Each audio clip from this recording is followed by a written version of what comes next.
ભારત જય હિન્દ, જય સદારામ બાપા, જય કેવળપુરી બાપા, જય દશામાં. મિત્રો, આપણે એક વસ્તુ કહીએ કે દીકરી વસ્તુ શું છે સાહેબ?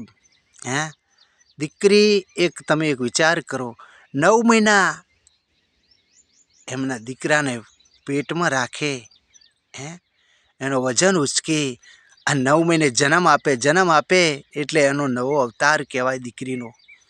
અને દીકરાને જન્મ આપે, દીકરો જન્મ થાય એટલે લીલામાં પોતે ઊંઘે, દીકરાને હુકામ ઊંઘાડે.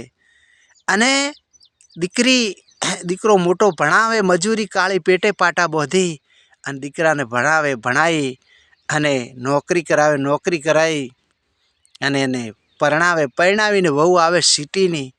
એટલે કોક દી કે લાય આજ તો મારો દીકરો નોકરી કરે છે તો હું મળવા માટે જાઉં. તો દીકરો એનો પતિ કહે છે કે તમે રહેવા દો, મને જવા દો. પહેલાં જાય એટલે શેટેથી દોડતો આવે કે પપ્પા તમે એમ ના કહેતા, હું એમનો પપ્પા છું, નહીં તો મારી આબરૂ જતી રહેશે, મારી લાયક આટલું બધું છે, આટલું બધું. પછી એની મમ્મી પાછો વળી જાય છે અને પાછી એના મમ્મીને કહે છે કે આપણો દીકરો કેમ છે, નોકરી કરે છે ને તમારે કેટલા વહુને બેને કેટલા વાના કર્યા? કોઈ કહીશ નહીં, કોઈ બાકી રાખ્યું નહીં, એટલા વાના કર્યા.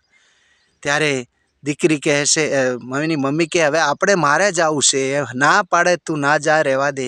અને જઈને એટલું કીધું કે મારા મા બાપ નથી. ત્યારે દીકરી એની મમ્મીએ અહીંયા દેશ છોડી મેલ્યો. તો મિત્રો, કારણ કે દીકરી તો દીકરી છે ને, એને મોટી કરવી ને, એ તો 9 મહિના આ બધું જે તકલીફ વેઠી ને, એ તો દીકરીને ખબર પડે. તારે જ કહેવત છે જણનારીને જોર આવે તારે ખબર પડે.